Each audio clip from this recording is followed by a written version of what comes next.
Welcome back to Good Morning Colorado. Well, while most of southern Colorado is cooling down, it looks like Alamosa still has those red flag warnings this morning from 11 until 8 p.m. tonight.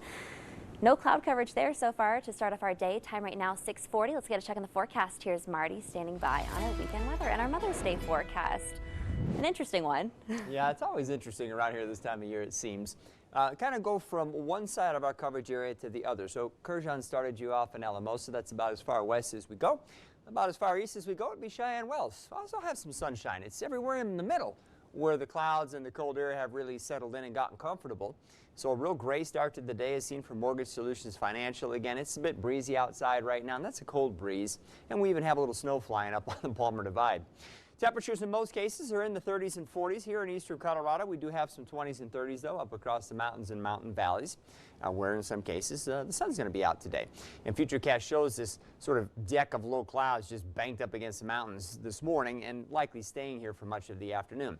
Now, we will cook up the atmosphere a little bit over the mountains and anywhere we can get some heating. And so you see some scattered showers begin to break out in some locations in Colorado. Best chances for some rain and perhaps some thunderstorms will probably be over the southeastern corner of the state. Over the mountains, we'll see some scattered rain and or snow showers also probably break out. We could see a little better chance for some showers to hold together on the north side of the Palmer Divide, where it's going to be a little bit warmer, so there's a little bit more heat energy for those showers to feast on.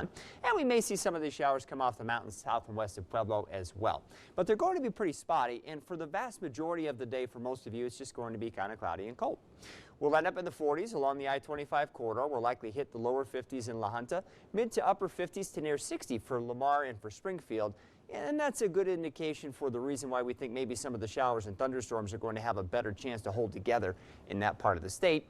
Notice as you head up into the high country, some of the big mountain valleys, Alamosa, much warmer than we will be here along the Front Range by some 20 degrees or so.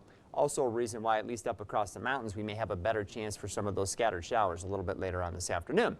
And those will probably move across the area through this evening. Again, most of these in the form of some rain showers at lower elevations. Could be a little bit of that small kind of sleet, snow pellety, very small hail stuff with some of these little showers and thunderstorms. Still could see a little bit of snow up across the higher terrain, generally west of Denver. And then things kind of quiet down a little bit here, mid to late evening. Then the next wave starts to approach the area, and by midnight you start to see precipitation break out again in more locations.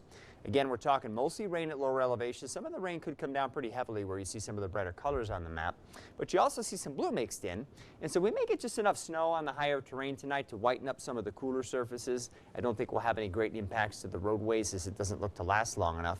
Notice by tomorrow morning at 6 o'clock, most of this is moving off into northeastern Colorado. When you wake up tomorrow morning, 30s to lower 40s should do it. Most of eastern Colorado will still have some 20s and 30s up across the mountains and mountain valleys. Blanket of clouds is seen from Highway 115 in Turkey Creek. So far, it's been relatively dry. It's just cool and breezy. We'll track more cold air for the next couple of days, and that will bring us more opportunities for some rain and some snow. Late in the week, things will start to warm up. We'll talk more about that in our extended forecast coming up soon. Kurjan, back to you. Sounds good.